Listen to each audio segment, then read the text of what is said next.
बिस्मिल्लाहिर्रहमानिर्रहीम। अस्सलाम वालेकुम नाज़रीन, मैं हूं आपका मेज़बान शाहिद मलिक वसनाल और आप देख रहे हैं हमारा यूट्यूब चैनल वेकअप 92।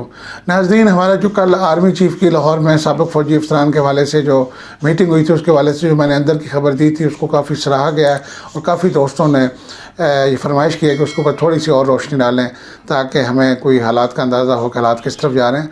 तो मैंने जैसे कि कल कहा था कि उसमें बहुत सी ऐसी चीज़ें हैं जो कि मैं मीडिया पे बयान नहीं कर सकता, लेकिन फिर भी मैं कोशिश करता हूँ जो चीज़ें बयान की जा सकती हैं, दो तीन ऐसी और बातें हैं जिसको मैं बयान किए देता हूँ। तो नाज़रीन, सबसे पहले तो एक सवाल आर्मी चीफ़ पे किया गया कि आप कैसे बर्दाश्त करते हैं चोर डाकुओं की हुकूमत जिनको आपने हमारे साथ पे मुसल्लत कर दिया है PDM की शक्ल में, शहबाज शरीफ साहब या बिलावल भुट्टो या फजल रहमान, तो आप इनको कैसे सल्यूट करेंगे? बिलावल भुट्टो आपके सामने आएगा एज ए वज़ीर ख़ारजा या as a prime minister Shahbaz Sharif साहब, तो आप इनको कैसे सल्यूट करेंगे? तो आर्मी चीफ़ बड़े अच्छे माहौल में थे, खुशगवार माहौल में थे। उन्होंने कुछ सवालों के तंज़िया जवाब भी दिए। तो उन्होंने बड़ा खूबसूरत जवाब दिया। उन्होंने कहा जी मैं ऐसे सल्यूट करूँगा बिलावल भुट्टो को, शहबाज शरीफ को, जिस पे कि काफ़ी कहके भी बुलंद हुए।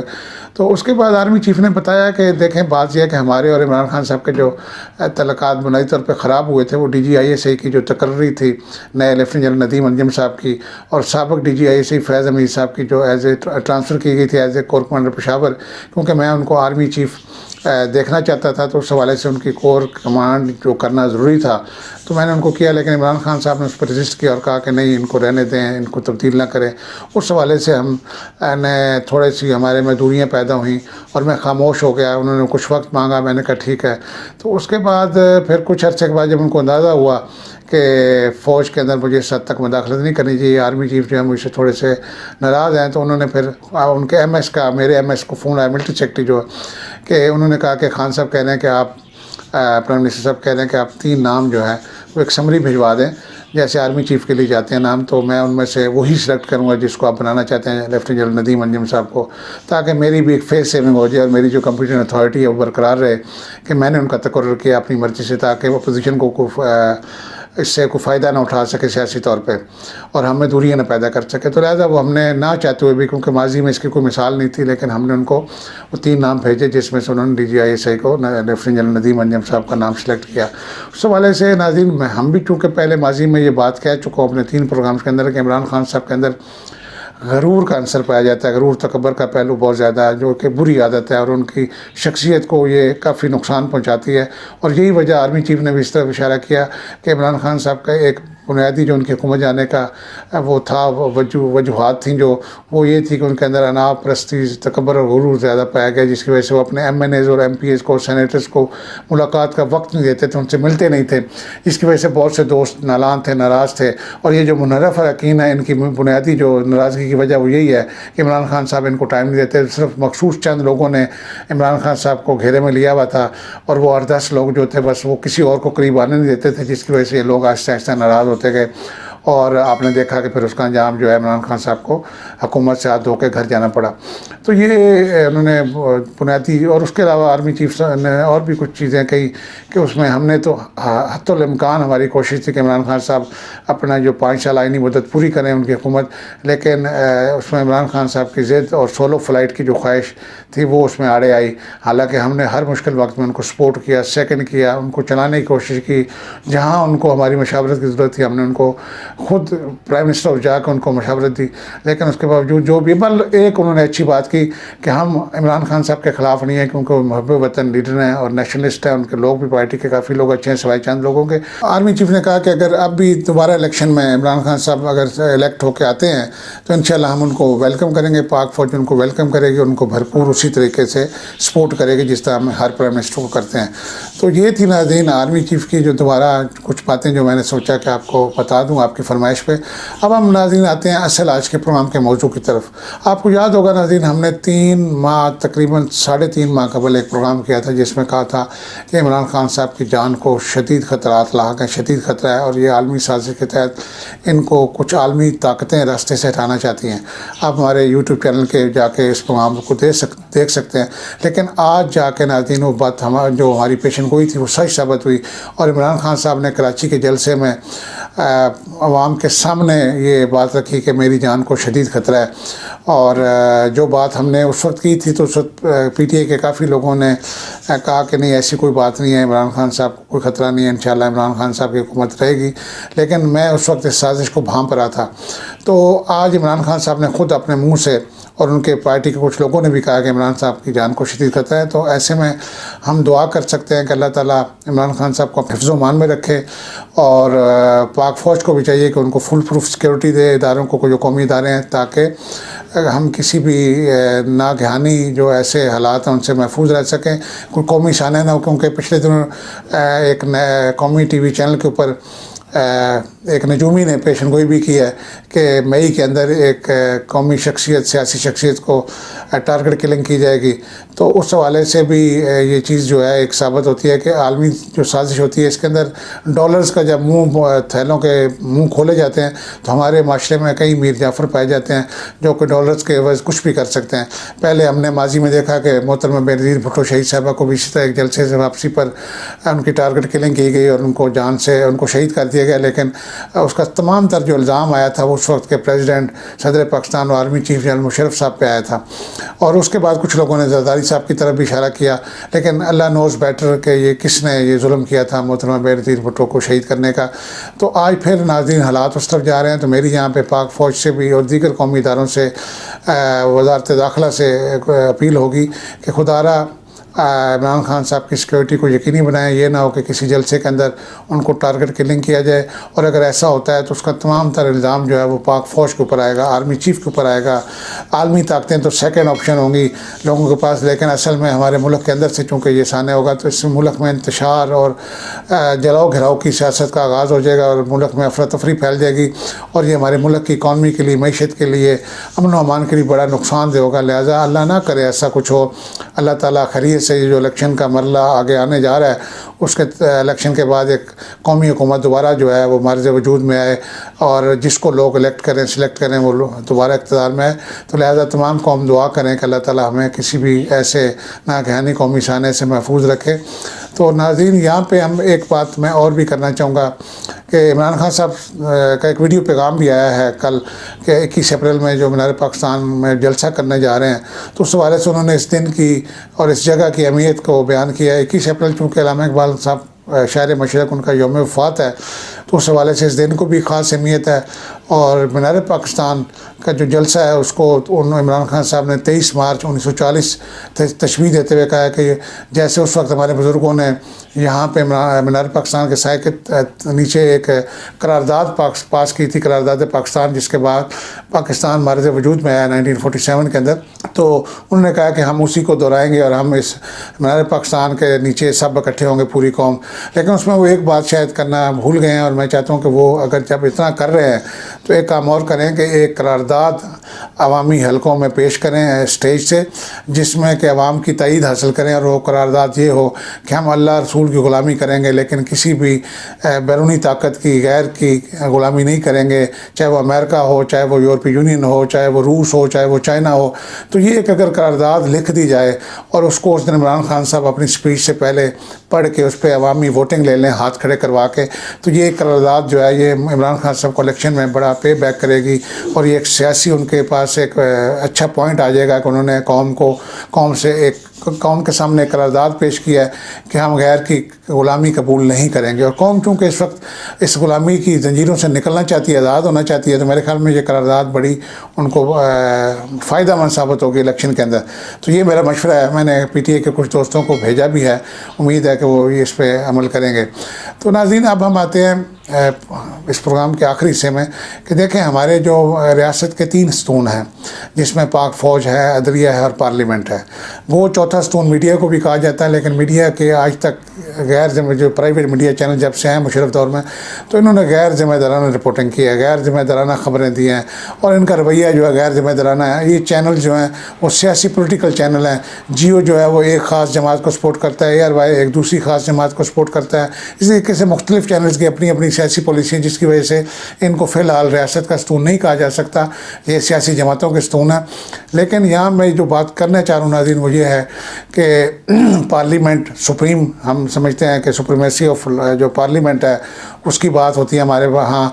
अदलिया भी हमारे लिए सुप्रीम है, पाक फ़ौज भी हमारे लिए सुप्रीम है। लेकिन मैं यहाँ ये बताना चाहता हूँ कि पाक फ़ौज के पास एक 10 लाख की फ़ौज आर्मी चीफ़ के पीछे खड़ी है, यूनिफॉर्म पर्सन जो खड़े हैं, और वो किसी भी मुश्किल वक्त में आर्मी चीफ़ के साथ खड़े होते हैं। जैसे कि 1999 में जब नवाज शरीफ साहब ने आर्मी चीफ़ को तब्दील करने की कोशिश की, तो आपने देखा कि पूरी पाक फ़ौज अपने आर्मी चीफ़ के साथ, जो कि उस वक्त श्रीलंका से वापस आ रहे थे, फ़िज़ा में थे, उनके साथ खड़ी होगी। और कोर कमांडर पिंडी ने और कोर कमांडर कराची ने बड़ा अहम किरदार अदा करके नवाज शरीफ साहब को गिरफ़्तार किया और मुशर्रफ साहब को सेफली लैंड करवाया और उनको वापस इक़्तिदार में बैठाया।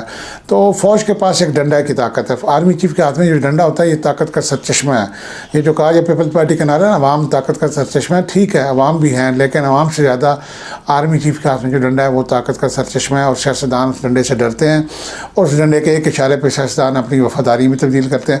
तो मैं समझता हूँ एक जो अहम स्तून है फ़ौज, उसके पास एक डंडे की ताकत मौजूद है। दूसरी तरफ हम अदलिया की जानिब आते हैं, तो अदलिया के पास भी एक बड़ी अहम ताकत है, वो है कंटेम्प्ट ऑफ कोर्ट, तौहीन अदालत की ताकत। अदलिया जिसको चाहती है तौहीन अदालत में नाहिल कर देती है, अदलिया जिसको चाहती है किसी केस में अपने सामने ला खड़ा करती है। और अदलिया के पास किसी को भी प्राइम मिनिस्टर को उतारने का, बनाने का, उसकी असम्बलियाँ बहाल करने का, असम्बली तोड़ने का अख्तियार आज भी मौजूद है। लिहाजा जो दूसरा स्तून है रियासत का, पाकिस्तान का, उसके पास भी एक ताकत है। आर्मी चीफ़ के पास भी ताकत है, अदलिया के पास भी ताकत है। लेकिन तीसरी तरफ हम देखते हैं जो बज़ाहिर बड़ा मजबूत स्तून है, अवाम, क्योंकि अवाम के नुमाइंदे उसमें शामिल होते हैं, पार्लियामेंट जिसको हम कहते हैं। लेकिन पार्लियामेंट को उस तरह की ताकत नहीं दी गई। हालांकि आइन और कानून के अंदर पार्लियामेंट के पास बहुत से अख्तियारात हैं, लेकिन हमने गुज़श्ता दिन में देखा कि किस तरीके से पार्लियामेंट को ज़बरदस्ती उसके फैसले उससे करवाए गए। और यहाँ तक कि इजलास की टाइमिंग भी सुप्रीम कोर्ट ने तय की कि किस वक्त आपने क्या करना है, और तारीख भी उन्होंने तय की कि रात 12 बजे से पहले आपने वोटिंग करवानी है।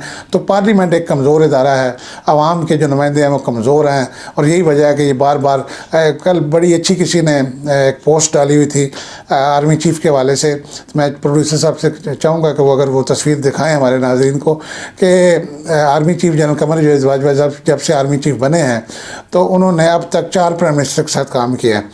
तो अभी 2 की मज़ीद गुंजाइश, अगर इलेक्शन होते हैं तो उसमें 2 का आप इजाफा कर ले, केयर टेकर प्राइम मिनिस्टर और एक उसके बाद जो मुंतखब हुकूमत का प्राइम मिनिस्टर बनेगा, उसके साथ भी आर्मी चीफ़ रिटायरमेंट से पहले फ़राइज़ सर अंजाम देंगे। सबसे पहले उन्होंने नवाज शरीफ साहब के साथ, क्योंकि इनको आर्मी चीफ़ नवाज शरीफ साहब ने इनकी तकर्री की थी, इनको अपॉइंट किया था, तो सबसे पहले उन्होंने नवाज शरीफ साहब के साथ काम किया। उसके बाद जब नवाज शरीफ साहब को पनामा केस में घर भेजा गया तो उसके बाद इन्होंने शाहिद खाकान अब्बासी साहब के साथ काम किया। शाहिद खाकान अब्बासी साहब के बाद इन्होंने जो है इमरान खान साहब के साथ काम किया। इमरान खान साहब के बाद इन्होंने जो है वो शहबाज शरीफ साहब के साथ आजकल काम कर रहे हैं। इस दरमियान एक निगरान केयर टेकर भी प्राइम मिनिस्टर आए थे। तो 5 वज़ीर आज़म के साथ अब तक ये अपने फ़राइज़, उनकी मुख्तलिफ़ तस्वीरें शेयर की गई हैं कि हर प्राइम मिनिस्टर के सामने बैठे हैं सीना तान के, तो डंडा हाथ में लिए। तो अभी 2 के साथ मज़ीद काम करेंगे। तो उस पर एक जो सोशल मीडिया के एक्टिविस्ट हैं उन्होंने एक कमेंट्स किया हुआ था कि भारत में मोदी अब तक पिछले इन 4-5 सालों में 4 आर्मी चीफ़ तब्दील कर चुका है, जबकि हमारे यहाँ आर्मी चीफ़ 4 प्राइम मिनिस्टर तब्दील कर चुके हैं। तो ये एक तंज़िया पोस्ट थी जिसको कि अगर गहराई में जाकर देखा जाए तो एक सवालिया निशान है। दूसरी तरफ कल एक बड़ी अहम मुलाकात हुई नाज़रीन, आर्मी चीफ़ चूँकि शहबाज शरीफ साहब की तकरीब हलफ बर्दारी में उन्होंने शिरकत नहीं की थी, जिस पर काफ़ी सवाल उठे अवामी हलकों में भी और सहाफ़ती हलकों में भी और सियासी हलकों में भी कि आर्मी चीफ़ नहीं गए क्योंकि उनको वहाँ पर उनको सल्यूट करना पड़ना था शहबाज शरीफ साहब को। लेकिन कल हमने देखा कि तकरीबन 1 हफ़्ते के बाद आर्मी चीफ़ खुद मिलने प्राइम मिनिस्टर ऑफिस गए। यकीनन वहाँ पर सल्यूट भी किया होगा क्योंकि तस्वीर में जो दिखाया गया वो आमने सामने बैठा दिखाया गया। तो उसके ऊपर भी बड़ा एक तंज़िया किसी ने कमेंट किया हुआ था कि जब आर्मी चीफ़ प्राइम मिनिस्टर पहुँचे होंगे और शहबाज शरीफ से मिले होंगे तो उन्होंने कहा होगा हेलो बैगर्स, तो दूसरी जवाब में शहबाज शरीफ साहब ने कहा होगा हेलो चूज़र। तो ये जो है एक आजकल चूँकि आपको पता है सोशल मीडिया पर आज़ादी है तो लोग अपनी राय का खुलकर इजहार करते हैं। तो नाज़रीन ये थे आज के जो मैंने ताज़ा तरीन जो हालात थे जिस पर मैं चाह रहा था आपसे बात करूं। तो अभी चूँकि कल का बड़ा अहम दिन है, जुमरात को रात मीनार पाकिस्तान पे एक सियासी स्टेज सजेगा जिसके अंदर अंदाज़ा होगा कि हमें कह के इमरान खान साहब की जो एक बयानिया है इम्पोर्टेड हुकूमत मंजूर, उसमें इजाफा हुआ है, उसमें कमी वाक़ हुई है पिछले 3-4 दिन में। क्योंकि कराची के जलसे के बाद अगर लाहौर का जलसा कराची के जलसे से बड़ा जलसा बनता है और इसमें ज़्यादा लोग भरपूर तादाद में शिरकत करते हैं और दीगर शहरों में भी रैलियाँ निकलती हैं और जलसे निकलते हैं, जैसे कि कराची के जलसे के दौरान पंजाब के मुख्तलिफ शहरों में जलसे जुलूस हुए। अगर कल भी उसको रिपीट किया जाए तो मैं समझता हूँ इमरान खान साहब का ग्राफ बहुत ऊपर चला जाएगा। और ये आर्मी चीफ ने भी इस चीज़ का उस मीटिंग में इजहार किया है कि जब इमरान खान साहब की गवर्नमेंट को गिराया गया तो उस वक्त उनका ग्राफ 7% पे आई थिंक आ चुका था और अब वो दोबारा बढ़ के 27% पे पहुंच गया। और इमरान खान साहब दिन ब दिन इसमें इजाफा हम देख रहे हैं, अवाम उनके साथ खड़ी होगी। तो ये कल जलसा जो है बड़ी उम्मीद का हामिल है।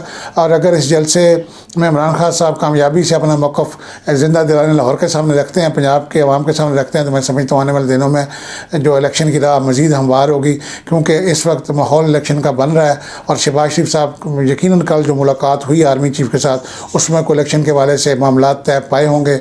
यकीनन जो हमें मेरी ज़्यादा जो सियासी समझ बूझ है, शऊर है, उसके मुताबिक कि उसमें यकीनन इलेक्शन डिस्कस हुआ, क्योंकि कल मौलाना फजल रहमान साहब ने भी इलेक्शन की तरफ इशारा किया, ख्वाजा आसिफ साहब ने किया और इमरान खान साहब तो पिछले काफ़ी अरसे से कर रहे हैं, बल्कि PDM पिछले 3.5 साल से इलेक्शन ही तो मांग रही थी। तो जिसको वो सिलेक्टेड कहते थे उसी सिलेक्शन वाली असम्बली से वो खुद भी सिलेक्ट हो गए। तो ये बात नए इलेक्शन की तरफ जाना पड़ेगा और आर्मी चीफ शायद उस इलेक्शन की राह हमवार करने के लिए गए हैं। तो मैं समझता हूँ जून तक शहबाज शरीफ साहब एज प्राइम मिनिस्टर अपने फ़राइज़ सर अंजाम देंगे। इस दौरान उनको काफ़ी चैलेंजेस का सामना होगा, जिसमें महंगाई है, जिसमें लोड शेडिंग है, जिसमें डॉलर का रेट है, जिसमें पेट्रोल की प्राइसेस हैं। तो मेरे ख्याल शहबाज शरीफ साहब भी जल्दी इस रेत की दीवार पर खड़ी हुकूमत को खुद से गिरा देंगे, क्योंकि वो नहीं चाहते कि आने वाले दिनों में जो हालात मज़ीद यानी बदतर होंगे तो उसका तमाम तर जो ज़िम्मेदार मुस्लिम लीग नून को ठहराया जाए, क्योंकि पीपल्स पार्टी ने भी खुद को अलग कर लिया, JUIF ने भी खुद को अलग कर लिया, MQM भी साइड पर बैठी है। तो तमाम तर जो जिम्मेदारी है वो शहबाज शरीफ साहब ने अपने कंधों पर ले रखी है। इसलिए अगर अच्छा होगा तो उसका क्रेडिट भी नून लीग को मिलेगा, अगर बुरा होगा तो उसका जिम्मेदार भी नून लीग को ठहराया जाएगा। लिहाजा नून लीग को, मियां नवाज शरीफ साहब को, मरीम साहिबा को, हमजा शहबाज साहब को और शहबाज शरीफ साहब को मिल के सोचना होगा कि उन्होंने इलेक्शन में जितना जल्दी हो सके वो इलेक्शन की तरफ चले जाए, क्योंकि जो दुम छला लगना था शहबाज शरीफ साहब के साथ प्राइम मिनिस्टर का वो लग गया है। हमजा शहबाज साहब चीफ मिनिस्टर बन गए, वो आज नहीं तो कल या अगले 2-4 दिनों में अदलिया से उनको रिलीफ मिल जाएगा और हलफ उठा लेंगे, लेकिन वो CM बनेंगे। तो ये था नाज़रीन आज का तजिया सियासी। उम्मीद करता हूँ आपको पसंद आया होगा। प्लीज़ आपसे रिक्वेस्ट है कि हमारे चैनल को लाइक करें, सब्सक्राइब करें और इस वीडियो को ज़्यादा से ज़्यादा मुख्तलिफ सोशल मीडिया ग्रुप्स के अंदर शेयर करें। अपनी दुआओं में याद रखिएगा पाकिस्तान की सलामती के लिए और हमारे जो कौमी लीडरान हैं उनकी जान की सलामती के लिए दुआ करें अल्लाह ताला से कि अल्लाह ताला पाकिस्तान पर, हमारी पाकिस्तानी अवाम पर और हमारे जो लीडरान हैं, जो भी हमारी कौमी शख्सियात हैं, उनको अपने हिफ्ज़-ओ-मान में रखे, हमारे ऊपर अपना ख़ास रहम व करम नाज़िल फरमाए और पाकिस्तान की सलामती को यकीनी बनाए। अपने मेज़बान शाहिद मलिक वसनाल को इजाज़त दें। अल्लाह हाफ़िज़।